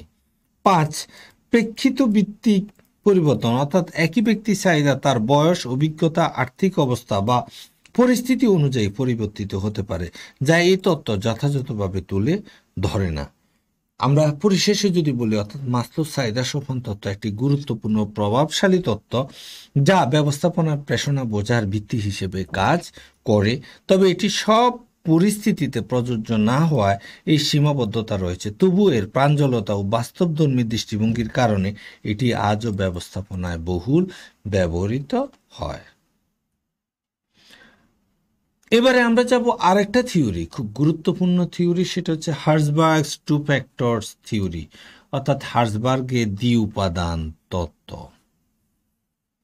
ফ্রেডরিক হার্জবার্গ, এই বানানগুলো মনে রাখবেন, 1959 সালে। ঠিক আছে, হার্জবার্গ কত সালে এই তত্ত্বটা দিয়েছেন? 1959 সালে। তার গবেষণার মাধ্যমে প্রেষণা নতুন একটি তত্ত্ব উপস্থাপন করেন যা দ্বি উপাদান তত্ত্ব বা মোটিভেশন হাইজিন থিওরি নামে পরিচিত। অর্থাৎ এই থিওরিতে 2টা উপাদান, আগে যেমন এক্স এবং ওয়াই দিয়েছে, এখানে হচ্ছে যে 2টা উপাদান, একটা হচ্ছে মোটিভেশন আর একটা হচ্ছে হাইজিন থিওরি। তিনি দেখান যে কর্মীদের সন্তুষ্টি এবং অসন্তুষ্টি একক বস্তু নয়, বরং 2টি আলাদা ভিন্ন উপাদানের কারণে হয়। দ্বি উপাদানের ধারণাটা কি? অর্থাৎ বলছে, হার্জবার্গ প্রস্তাব করেন যে কর্মীদের কাজের পরিবেশে 2 ধরনের উপাদান থাকে। কার্য পরিবেশে 2 ধরনের উপাদান থাকে। একটা হচ্ছে প্রেরণাদায়ক উপাদান, যাদেরকে বলা হয় মোটিভেটরস, যারা মোটিভেট করে। আর একটা হচ্ছে পরিবেশগত বা পরিষ্কার পরিচ্ছন্নতা উপাদান, যেটাকে বলা হচ্ছে হাইজিন ফ্যাক্টরস। তাহলে 2টা ফ্যাক্টরস, একটা হচ্ছে মোটিভেটরস ফ্যাক্টরস আর একটা হচ্ছে হাইজিন ফ্যাক্টরস। আমরা দেখি এই মোটিভেটরস বা প্রেরণাদায়ক উপাদানগুলো কি কি বলা হচ্ছে। এই উপাদানগুলো কাজের সাথে সরাসরি সম্পর্কিত এবং কর্মীদের কাছ থেকে সন্তুষ্টি লাভ এবং মনোবল বৃদ্ধিতে সাহায্য করে। এগুলো থাকার ফলে কর্মীরা প্রেষিত হয় এবং কর্মক্ষমতা বৃদ্ধি পায়। প্রেষিত হয়, না থাকলে কাজের অসন্তুষ্টি হয় না, কিন্তু সন্তুষ্টিও হয় না। খেয়াল করে দেখেন, অর্থাৎ মোটিভেটরস উদাহরণগুলো হচ্ছে যেমন বলছে কাজের স্বীকৃতি আপনি যদি দেন সে খুশি হয়, কিন্তু না দিলে সে খুশি হয় এবং প্রণোদিত হয়, না দিলে কিন্তু যে সে কি অখুশি হয় না। তার অ্যাচিভমেন্ট অর্জন, এটা যদি আপনি দেন সে খুশি হয়, কিন্তু না দিলে সে খুব একটা অসন্তুষ্ট হয় না। কাজের স্বতন্ত্রতা রেসপন্সিবিলিটি দায়িত্ব যদি আপনি তাকে দেন সে প্রণোদিত হয়, আগের থেকে বেশি কাজ করে, কিন্তু না দিলে অসন্তুষ্ট হয় না। এটা কিন্তু আমি বলছি না, এটা কে বলছেন? হার্জবার্গ। কাজের চ্যালেঞ্জিং কাজ আপনি যদি দেন সে করে আরো বেশি প্রাউড ফিল করে, কিন্তু তাকে যদি অ্যাসাইনমেন্টটা না দেন সে অসন্তুষ্ট হয় না। উন্নয়ন অ্যাডভান্সমেন্টের গ্রোথ এবং কাজের স্বার্থপরতা বা অর্থাৎ কার্যটি স্বয়ং, হ্যাঁ বলা হচ্ছে এইগুলো যদি এটা আর্টিস্টিক হয় তাহলে সে খুব সন্তুষ্ট হয়, কিন্তু যদি নাও হয় সে তো বেতন পাচ্ছে, সে অসন্তুষ্ট হয় না। হাইজিন বলছেন যে এই উপাদানগুলো হচ্ছে মোটিভেটরস, অর্থাৎ মোটিভেটিং ফ্যাক্টরস। এগুলো যদি দেয়া হয় কর্মীরা কি হয়, অধিক প্রণোদিত হয় এবং তারা কাজ করে। আর এগুলোর উপস্থিতি তাকে প্রণোদিত করে, কিন্তু অনুপস্থিতি তাকে অসন্তুষ্ট করে না, এই উপাদানগুলো। তাহলে মোটিভেটরসগুলোর উপস্থিতি তাকে মোটিভেট করে কিন্তু অসন্তুষ্ট করে না। এবারে আছে হাইজিন ফ্যাক্টরস, অর্থাৎ পরিষ্কার পরিচ্ছন্নতা উপাদান। এই উপাদানগুলো কর্মক্ষেত্রে এমন কিছু বিষয় যা কর্মীদের অসন্তুষ্টি সৃষ্টি করতে পারে যদি তা অনুপস্থিত থাকে বা খারাপ হয়, কিন্তু এই উপাদানগুলো ভালো থাকলে তাতে তারা বিশেষভাবে সন্তুষ্ট হয় না। অর্থাৎ এইগুলো কাজের পরিবেশের নেগেটিভ ফ্যাক্টর, যেগুলো থাকলে কর্মীরা অসন্তুষ্ট থাকে না, তবে থাকলে তাদের প্রেরণা বা সন্তুষ্টি বৃদ্ধি পায় না। তাহলে কি বলছে এখানে? হাইজিন ফ্যাক্টরস উদাহরণে বলছে যে বেতন, কাজের নিরাপত্তা, কর্মপরিবেশ, নীতি ও প্রশাসনিক প্রক্রিয়া, সুপারভাইজার বা কর্তৃপক্ষ, রিলেশনশিপ সম্পর্ক, সহকর্মীদের সম্পর্ক। যদি বলতেছে যে এগুলার উপস্থিতি তাকে প্রণোদিত করে না, কারণ সে মনে করে যে এটা থাকবে, কিন্তু এদের অনুপস্থিতি তাকে অসন্তুষ্ট করে। এদের অনুপস্থিতি তাকে অসন্তুষ্ট করে, কিন্তু উপস্থিতি তাকে কি করে না? প্রণোদিত করে না। আর মোটিভেটরের ক্ষেত্রে ছিল উপস্থিতি তাকে প্রণোদিত করে, কিন্তু অনুপস্থিতি অসন্তুষ্ট করে না। আর এখানে হচ্ছে উপস্থিতি তাকে প্রণোদিত করে না, কিন্তু অনুপস্থিতি তাকে অসন্তুষ্ট করে। শুধু হাসবাগ তত্ত্বের মূল বক্তব্য হচ্ছে কাজের পরিবেশ ভালো থাকলে কর্মী অসন্তুষ্ট হয় না, কিন্তু সন্তুষ্টিও হয় না। কাজের স্বতন্ত্র বিষয়ে স্বীকৃতি পেলে কর্মী প্রেরণা পায় এবং সন্তুষ্ট হয়। আর কাজে সন্তুষ্ট একক মাপকাঠি নয়, তারা পৃথক উপাদানের কারণে হয়। এখন খেয়াল করে দেখেন, উদাহরণ হচ্ছে একজন কর্মী যদি ভালো বেতন না পায় বা কাজের পরিবেশ খারাপ হয়, তবে সে অসন্তুষ্ট থাকবে, অর্থাৎ হাইজিন ফ্যাক্টরের অভাবে। কিন্তু শুধু ভালো বেতন পেলে সে সুখী বা প্রেরিত বলতে এখানে প্রেষিত হবে না। যদি তার কাজের স্বীকৃতি, দায়িত্ব ও উন্নয়নের সুযোগ থাকে, তবে সে কাজের প্রতি উৎসাহী ও সন্তুষ্ট থাকবে। আমরা যদি দেখি হাসবার্গের দ্বি উপাদান তত্ত্বের উপযোগিতা ও সমালোচনা, এর উপযোগিতা কি বলছে? কর্মীদের পেশনার উৎস বোঝার সুযোগ, অর্থাৎ হাসবার্গ কর্মীদের সন্তুষ্টি ও অসন্তুষ্টির কারণ আলাদা করে দেখিয়েছেন, যা ব্যবস্থাপকদের জন্য অত্যন্ত সহায়ক। উৎপাদনশীলতা বৃদ্ধিতে সহায়ক। কর্মীদের কাজের স্বীকৃতি, দায়িত্ব এবং অগ্রগতির সুযোগ দিলে তারা আরও উৎপাদনশীল হয়ে ওঠে। 3. মানব সম্পদ ব্যবস্থাপনায় কার্যকর। এই তত্ত্বটি ব্যবস্থাপককে বলে দেয় কোন কোন উপাদান উন্নয়ন করলে কর্মীদের প্রেরণা বৃদ্ধি পাবে। 4. কাজের পরিবেশ উন্নয়নের দিক নির্দেশনা। হাইজিন ফ্যাক্টরস ঠিক তালিকা কর্মস্থলে অসন্তোষ কমে এবং কর্মীরা স্থিতিশীল পরিবেশে কাজ করতে পারে। 5. উন্নত নেতৃত্ব কৌশল তৈরি, অর্থাৎ ব্যবস্থাপকেরা জানেন কিভাবে কর্মীদের স্বীকৃতি দিয়ে এবং দায়িত্ব দিয়ে নেতৃত্ব দিতে হয়। এই সমালোচনা আছে, যার যত উপযোগিতা অর্থাৎ অ্যাপ্লাইটা যত ভালো, তার কিছু সমালোচনাও আছে। তত্ত্বটি সবসময় প্রযোজ্য নয়, সমালোচকরা বলছে, অর্থাৎ বিভিন্ন শিল্প ও কর্মক্ষেত্রে এই তত্ত্ব সবসময় কাজ নাও করতে পারে। অনেক সময় বেতনই প্রধান প্রেরণা অর্থাৎ প্রেষণা, মোটিভেশন হয়।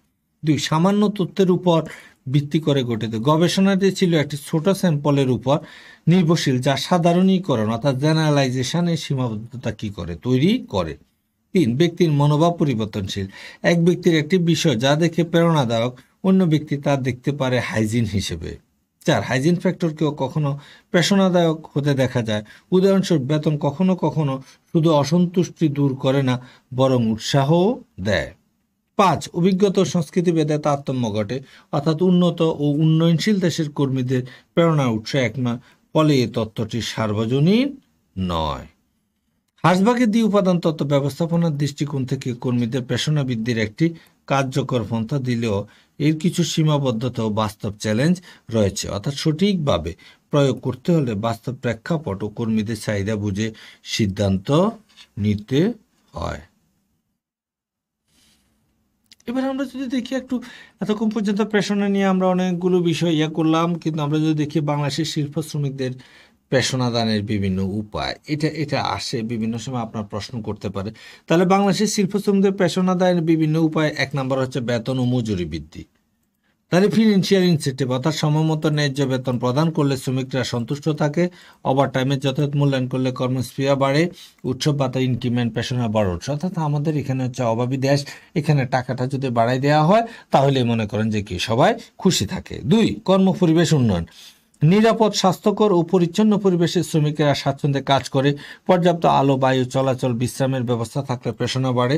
দুর্ঘটনা প্রতিরোধের নিরাপত্তামূলক ব্যবস্থা থাকাও গুরুত্বপূর্ণ। খেয়াল করে দেখবেন এখন ইপিজেড অথবা হচ্ছে ঢাকা চিটং হাইওয়ের আশেপাশে এমন কিছু ইন্ডাস্ট্রি দেখা যায় যেগুলো বাইরে থেকে দেখলে রিসোর্টের মতো মনে হয়। এর মূল কারণ হচ্ছে শ্রমিকদেরকে একটা সুন্দর পরিবেশ দেয়া, যে পরিবেশে তারা কি করবে, কাজ করবে। এবং আমাদের এমনিতেও কিন্তু যে সকল প্রতিষ্ঠান আছে, সে প্রতিষ্ঠানগুলোতে দেখবেন যে একদম সুন্দর মনোরম বসে সোফা থাকে, মনে করেন যে আপনার সবুজ গাছগাছালি থাকে, সুন্দর কার্পেট থাকে, এসি থাকে, হালকা মিউজিকে মনে করেন যে গান বাজতেছে। এটা হচ্ছে কেন? কর্মীদেরকে আপনার একটা ভাইব দেওয়ার জন্য। 3, প্রশংসা ও স্বীকৃতি, রিকগনিশন অ্যান্ড অ্যাপ্রিসিয়েশন, অর্থাৎ শ্রমিকদের ভালো কাজের জন্য মৌখিক প্রশংসা বা সনদ দিলে তারা উৎসাহিত হয়।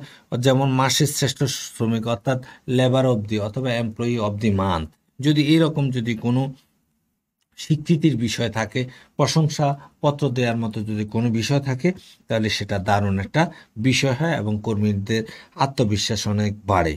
সুতরাং নেতৃত্বের কাছ থেকে ইতিবাচক মন্তব্য কাজের আগ্রহ বাড়ায়। 4, পদোন্নতির সুযোগ, অর্থাৎ যোগ্যতার ভিত্তিতে পদোন্নতি দিলে শ্রমিকরা নিজেদের ভবিষ্যৎ নিয়ে আশাবাদী থাকে। সিনিয়র পদে উত্তরণ শ্রমিকদের দীর্ঘমেয়াদী কর্মপ্রেরণা দেয়। অভিজ্ঞতা দক্ষতা অনুযায়ী দায়িত্ব বৃদ্ধি করলে আত্মমর্যাদা বাড়ে। 5, প্রশিক্ষণ ও দক্ষতা উন্নয়ন, নিয়মিত প্রশিক্ষণের মাধ্যমে শ্রমিকরা আধুনিক যন্ত্রপাতি ও পদ্ধতি দক্ষ হয়। উন্নত প্রযুক্তির ব্যবহার শিখে আত্মবিশ্বাস বাড়ে। সুতরাং প্রশিক্ষণ কর্মীদের ভবিষ্যৎ উন্নয়নের পথ খুলে দেয়। 6, চিকিৎসা ও সামাজিক নিরাপত্তা, এটাও কিন্তু প্রেরণা। শ্রমিকদের জন্য যদি মেডিকেল সুবিধা, ইন্স্যুরেন্স ও প্রভিডেন্ট ফান্ড প্রেরণা যোগায়। দুর্ঘটনার পর শ্রমিকেরাও ক্ষতিপূরণ নিশ্চয়তা দিলে শ্রমিকরা আস্থাশীল হয়। এছাড়া গর্ভকালীন ছুটি, মাতৃত্বকালীন ছুটি যদি দেওয়া হয়, তাহলে সেটাও তাদেরকে কি কাজে উৎসাহ যোগায়। টাইমলি লিভ অ্যান্ড রেস্ট, যদি সময় অনুযায়ী যদি ছুটি হয়, অর্থাৎ বার্ষিক ছুটি, সাপ্তাহিক ছুটি ও সঠিক সময়ে বিশ্রাম দিলে কর্মক্ষেত্রে কিন্তু কি মনোযোগ বাড়ে। মনে রাখতে হবে, যারা কাজ করে তাদেরকে যে সপ্তাহে 1 দিন বা 2 দিন ছুটি দেওয়া হয় কেন? কারণ হচ্ছে কেউ যখন মনে করে যে আমাকে অনন্ত বা কাল কাজ করতে হবে, তাহলে কিন্তু যে কি সে এখনই মানে যে টায়ার্ড হয়ে যাবে, ক্লান্ত হয়ে যাবে। কিন্তু সে মনে করে যে আল্লাহ, কবে যে বৃহস্পতিবারটা আসবে, একটু শান্তি পাবো। বৃহস্পতিবার, শুক্রবার 2 দিন কিন্তু সে কি করে, নিজের মতো করে পরিবারের সাথে সময় কাটায়। এরপরে রোববার থেকে কিন্তু কি করে, বা শনিবার থেকে আবার কাজ শুরু করে। তার মধ্যে নতুন প্রেরণা যোগায় আর কি। কিন্তু একটানা কেউ কি কাজ করলে তার মধ্যে এক ধরনের কিন্তু ক্লান্তি, শান্তি চলে আসে। অংশগ্রহণমূলক সিদ্ধান্ত গ্রহণ, বলছে শ্রমিকদেরকে মতামত নেওয়া হলে তারা সম্মানিত বোধ করে। কোনো সমস্যার সমাধানে যদি শ্রমিকদের অন্তর্ভুক্ত করে, তাহলেও কিন্তু কর্মস্পৃহা তাদের বাড়ে। সুতরাং ইউনিয়নের মাধ্যমে মতামত প্রকাশের সুযোগ প্রেরণা যোগায়। এসব উপায়ের মাধ্যমে শ্রমিকদের প্রেরণা বৃদ্ধি করে উৎপাদনশীলতা, কর্মক্ষেত্রের শান্তি এবং শিল্পের টেকসই উন্নয়ন নিশ্চিত করা সম্ভব। আসলে আমাদের আরেকটা থিওরি আছে, এটা হচ্ছে McClelland's acquired need theory. McClelland's acquired need theory, এটা হচ্ছে ম্যাকক্লিল্যান্ডের অর্জিত চাহিদা তত্ত্ব।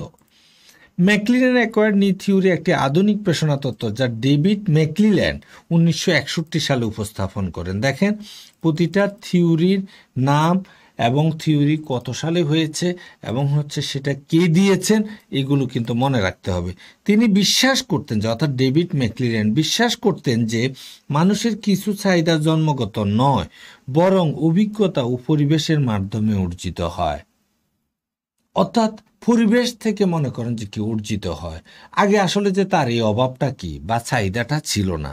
এই তত্ত্বে তিনি 3টি প্রধান চাহিদা বা প্রয়োজনের কথা বলা হয়েছে, যা মানুষের আচরণকে প্রভাবিত করে।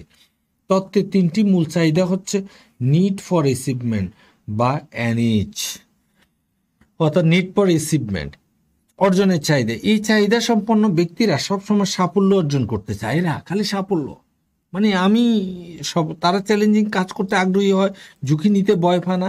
এরা বাস্তবসম্মত লক্ষ্য নির্ধারণ করে এবং নিজের কাজ নিজে নিয়ন্ত্রণ করতে পছন্দ করে। মানে যে তারা শুধু সাফল্য অর্জন করতে চায়। তাহলে এটা হচ্ছে নিড ফর অ্যাচিভমেন্ট। 2 হচ্ছে সংযুক্তি চাহিদা, অর্থাৎ নিড ফর অ্যাফিলিয়েশন, এনএফ। এই চাহিদা সম্পন্ন ব্যক্তিরা অন্যদের সঙ্গে সুসম্পর্ক রাখতে চায়, তারা দলে কাজ করতে পছন্দ করে এবং সামাজিক গ্রহণযোগ্যতা খোঁজে। মানে সে নিজেকে সমাজে গুরুত্বপূর্ণ হিসেবে কিন্তু কি প্রতিষ্ঠিত করতে চায়, দেখতে চায়। এদের জন্য পারস্পরিক সহযোগিতা ও বন্ধুত্বপূর্ণ পরিবেশ গুরুত্বপূর্ণ। তাহলে উদাহরণ হচ্ছে একজন টিম মেম্বার যিনি সহকর্মীদের সঙ্গে সদ্ভাব বজায় রাখতে আগ্রহী। এরা হচ্ছে এই যুগের লোক, সংযুক্তির চাহিদা আছে। 3 হচ্ছে ক্ষমতা চাহিদা, নিড ফর পাওয়ার, অর্থাৎ এন্ড পাও। এই চাহিদা সম্পন্ন ব্যক্তিরা অন্যদের প্রভাবিত ও নিয়ন্ত্রণ করতে চায়, তারা নেতৃত্ব দিতে চায় এবং সিদ্ধান্ত গ্রহণে ভূমিকা রাখতে আগ্রহী।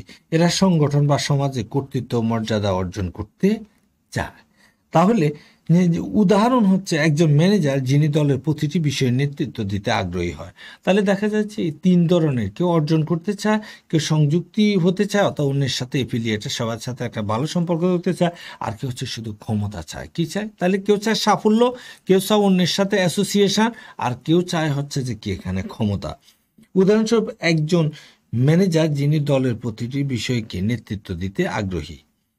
এই তত্ত্বের প্রাসঙ্গিকতা যদি আমরা ধরি তাহলে এই তত্ত্ব ম্যানেজারদের সহায়তা করে কর্মীদের প্রেরণার ধরন বুঝাতে, অর্থাৎ কোন কর্মী কোন চাহিদায় বেশি প্রভাবিত তা বুঝে সেই অনুযায়ী কাজ বরাদ্দ করা যায়। এটি কর্মীদের পারফরমেন্স উন্নয়নের সহায়ক ভূমিকা রাখে। অর্থাৎ আপনি এখন একটা প্রোগ্রাম করবেন, মনে করেন যে 1000 লোকের, তাহলে কি দিবেন? 2 নম্বরের যে সংযুক্তি চাহিদা ওকে যদি দিয়ে দেন ওর জন্য তো কষ্ট হবে। তাহলে কাকে দিয়ে দিবেন? ওই যে পাওয়ার চায়, মানে যে সব কিছুতে, তাহলে তাকে এই কাজটা কি করবেন? দিয়ে দিবেন 3 নাম্বার ক্ষমতার চাহিদা।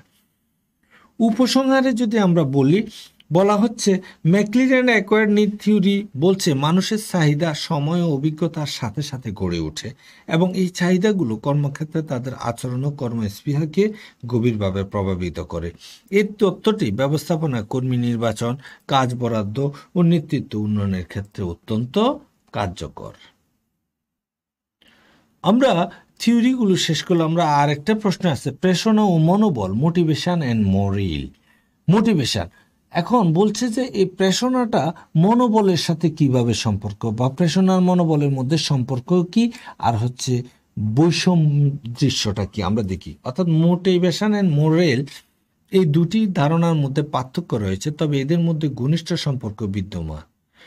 আমরা 1 নম্বর যদি সংখ্যাগত যে পার্থক্যটা, সেটা কি সম্পর্ক? প্রেরণা বলছে এটি হলো কর্মীদের ভিতরে কাজ করার ইচ্ছা বা চালিকা শক্তি, এটি বাহ্যিক বা অন্তর্নিহিত হতে পারে। আর মনোবল হচ্ছে এটি হলো কর্মীদের মানসিক অবস্থা, যা সন্তুষ্টি, আস্থাশীলতা, দলীয় চেতনা ও কাজের প্রতি আগ্রহকে নির্দেশ করে।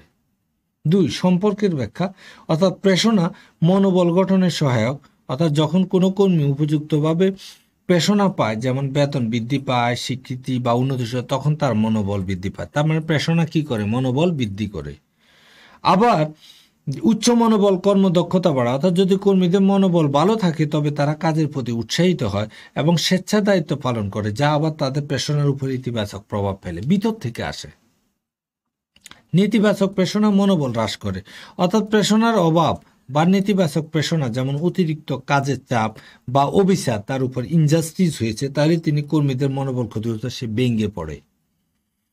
আবার নেতার ভূমিকায় দুইটি কিন্তু জড়িত, যেমন একজন ভালো নেতা কর্মীদের প্রেরণা দিয়ে তাদের মনোবল উন্নয়নে ভূমিকা রাখে। এখন 3 নম্বরে আমরা যদি একটা উদাহরণ দেখি, অর্থাৎ একটি প্রতিষ্ঠানে কর্মীদের সঠিকভাবে পুরস্কৃত করা হলে তারা শুধু উৎসাহিতই হয় না, বরং তাদের মধ্যে এক ধরনের আত্মবিশ্বাস ও একতাবোধ গড়ে ওঠে। এটাই হচ্ছে মনোবল। আমাদের এখানে কিন্তু 2-ওয়ে কমিউনিকেশনের বিষয়টিও কিন্তু যে এসেছে। কমিউনিকেশন কি? যোগাযোগ কি? যোগাযোগ হচ্ছে আপনার 2 বা ততোধিক পক্ষের মধ্যে তথ্যে বা নিউজ ভিউজের কি আদান প্রদানকে যোগাযোগ বলে। অর্থাৎ 2 বা ততোধিক পক্ষের মধ্যে তথ্যের আদান প্রদানকে যোগাযোগ বলে, তাইলে হয়ে গেল। আর যদি বলা হয় যে এই তথ্যটা যদি ব্যবসায়িক তথ্য নিয়ে যদি যোগাযোগ হয়, তখন এটার নাম হয়ে যায় ব্যবসায় যোগাযোগ। একদম সোজা কথা। তাহলে আমরা দেখছি ব্যবস্থাপনা একটি গুরুত্বপূর্ণ উপাদান, যা ব্যক্তি ও প্রতিষ্ঠানের মধ্যে তথ্য, ভাবনা, ধারণা ও আবেগ বিনিময়ের কি এটি একটি প্রক্রিয়া। তাহলে যোগাযোগ হচ্ছে 2 বা ততোধিক পক্ষের মধ্যে তথ্য, ভাবনা, ধারণা ও আবেগ বিনিময়ের একটি প্রক্রিয়া। সংজ্ঞা যদি আমরা, যোগাযোগ হলো 2 বা ততোধিক ব্যক্তির মধ্যে তথ্য বা বার্তা আদান প্রদানের প্রক্রিয়া, যার মাধ্যমে একজনের চিন্তা, অভিপ্রায় বা নির্দেশ অন্যজন বুঝতে পারে। উদাহরণ হচ্ছে ব্যবস্থাপক যদি কর্মীদের কাজের নির্দেশনা দেন এবং কর্মীরা তা বোঝে, তবে সেটি যোগাযোগ। বৈশিষ্ট্য কি? এর বৈশিষ্ট্য কি? বলা হচ্ছে যে যোগাযোগ দ্বিমুখী প্রক্রিয়া, অর্থাৎ একজন প্রেরক ও একজন প্রাপক থাকে। বলছে যে যোগাযোগে কি থাকে? বার্তা ও মাধ্যম নির্ভর, অর্থাৎ এখানে বার্তা শব্দ, লেখা, অঙ্গভঙ্গি বা চিত্র হতে পারে। যোগাযোগে প্রতিক্রিয়া বা ফিডব্যাক জরুরি, অর্থাৎ এখানে এক পক্ষ প্রেরক যে তথ্যটা প্রাপককে পাঠাচ্ছে, সে তথ্যের ভিত্তিতে যদি কিছু জানানো থাকে, তাহলে প্রেরককে কি করতে হবে? প্রাপক সেটা পাঠাইতে হবে, যাকে আমরা বলছি ফিডব্যাক। উদ্দেশ্য ভিত্তিক, অর্থাৎ যোগাযোগের উদ্দেশ্য স্পষ্ট না হলে তা বিভ্রান্তি তৈরি করতে পারে। আনুষ্ঠানিক ও অনানুষ্ঠানিক, অর্থাৎ এটি অফিসিয়াল বা অফিসিয়াল না হয়েও হতে পারে। গুরুত্বতে যদি আমরা যাই তাহলে আমরা দেখছি কার্যকর পরিকল্পনা, অর্থাৎ যথার্থ তথ্য প্রবাহের মাধ্যমে সঠিক পরিকল্পনা তৈরি করা যায়।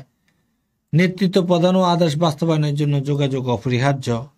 দলের সদস্যদের মধ্যে বোঝাপড়া ও সহযোগিতা নিশ্চিত করার জন্য যোগাযোগ গুরুত্বপূর্ণ। সঠিক যোগাযোগ ভুল বোঝাবুঝি দূর করে সম্পর্কের উন্নয়ন করে। স্পষ্ট বার্তা কর্মীদের আত্মবিশ্বাস বাড়ায় ও মনোবল উন্নত করে। উপসংহারে যোগাযোগ হলো যে কোনো সংগঠনের সাফল্যের চাবিকাঠি। এটি ছাড়া কোনো কার্যকরী ব্যবস্থাপনা, নেতৃত্ব, সমন্বয় বা সমস্যা সমাধান সম্ভব নয়। আমরা দেখি একটু যোগাযোগ প্রসেসটা, যোগাযোগ প্রক্রিয়াটা কিভাবে হয়। অর্থাৎ যোগাযোগ প্রসেস হলো এমন একটি ধারাবাহিক কার্যক্রম যার মাধ্যমে একজন ব্যক্তি বা প্রতিষ্ঠান তথ্য, বার্তা বা নির্দেশ অন্যের কাছে পৌঁছে দেয় এবং তার প্রতিক্রিয়া পায়। এই প্রক্রিয়াটি কয়েকটি নির্দিষ্ট উপাদান দ্বারা ঘটে। যেমন খেয়াল করে যোগাযোগ প্রক্রিয়ার চিত্র, প্রথমে হচ্ছে যে কি প্রেরক।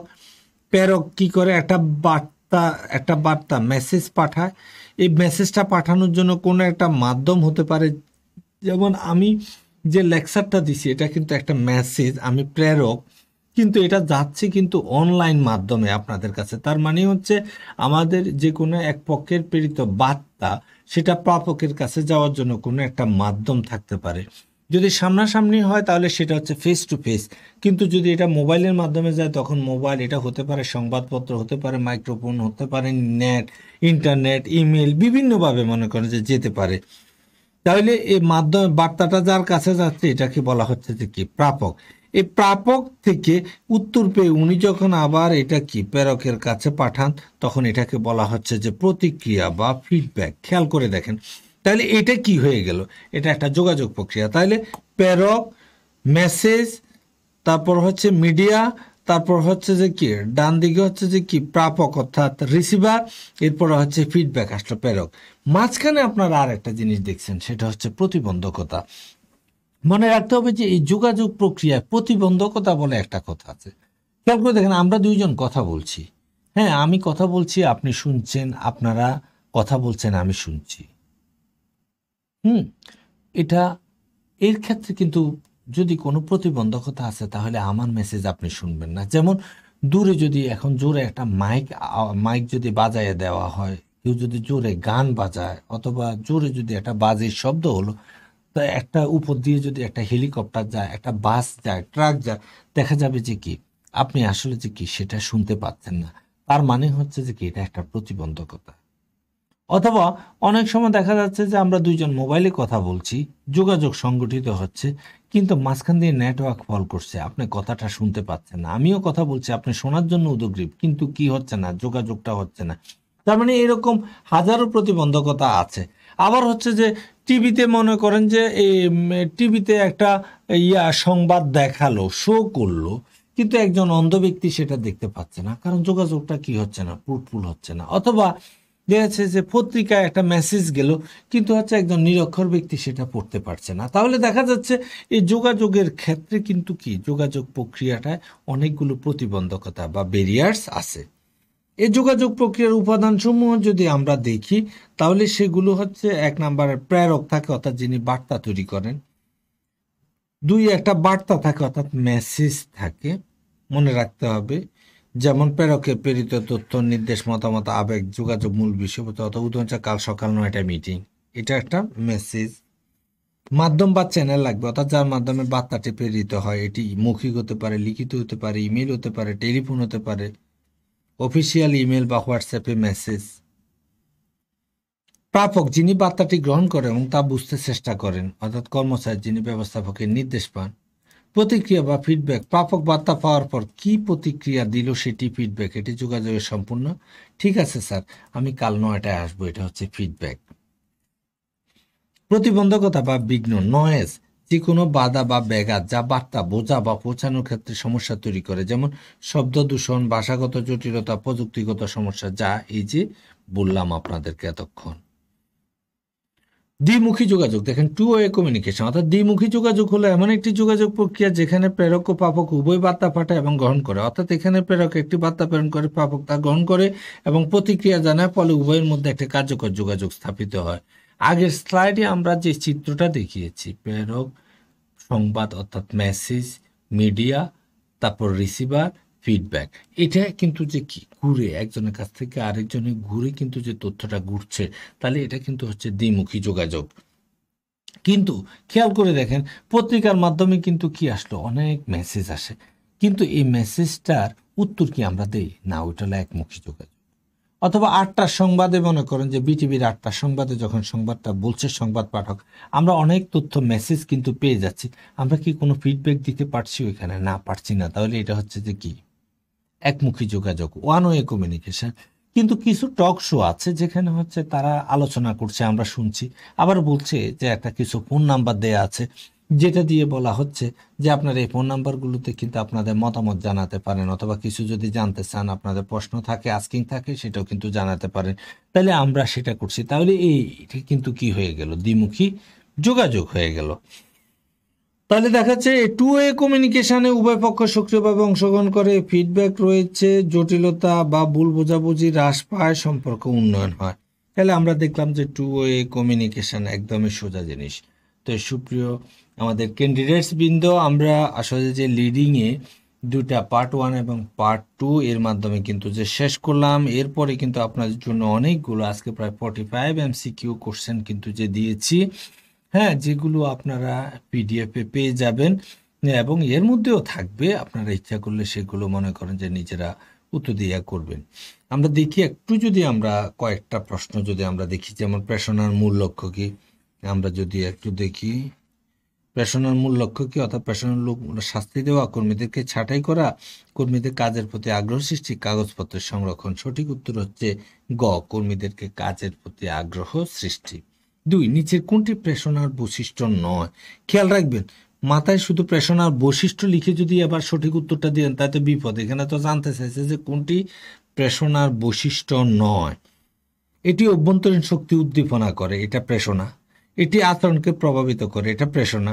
এটি সম্পূর্ণ বাহ্যিক বিষয়, না, এটা সম্পূর্ণ বাহ্যিক বিষয় না, এটা অভ্যন্তরীণ এবং বাহ্যিক বিষয়, তাহলে এটাই হচ্ছে নয়। এটি একটি চলমান প্রক্রিয়া, এটাও কিন্তু বৈশিষ্ট্য। প্রেষণা প্রক্রিয়ার প্রথম ধাপ কোনটি? লক্ষ্য নির্ধারণ, প্রয়োজন বা চাহিদার সৃষ্টি, কর্ম সম্পাদন, ফলাফলের মূল্যায়ন। এটা হচ্ছে প্রয়োজন বা চাহিদার সৃষ্টি।